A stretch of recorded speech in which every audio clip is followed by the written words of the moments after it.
On voit tout ça ensemble et on commence tout de suite avec officiel la victoire pour la Super League. La Cour européenne de justice vient de rendre son verdict. L'UEFA et la FIFA exercent un monopole sur les compétitions et un abus de position sur les clubs.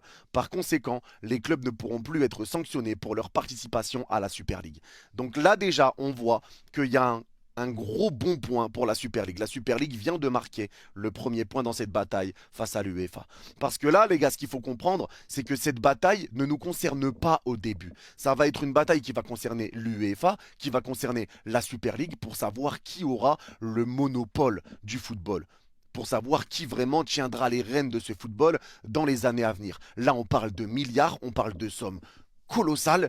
Donc forcément, il va y avoir une vraie bataille entre l'UEFA et la Super League. Ce qui peut nous intéresser, c'est que forcément, maintenant, l'UEFA va être obligé de faire un petit peu des efforts, de faire un petit peu des concessions, parce que là, ils sont titillés par cette Super League. Et là, pour moi, c'est là le premier bon point de cette Super League, c'est le fait qu'ils viennent gêner un peu l'UEFA. Parce qu'on le sait, l'UEFA, avec leur nouveau format de Ligue des Champions, ça ressemblait aussi pas mal à la Super League. On en avait parlé en live, on en a parlé plus d'une fois. Ça ressemblait pas mal au projet de la Super League qui avait été mis en place.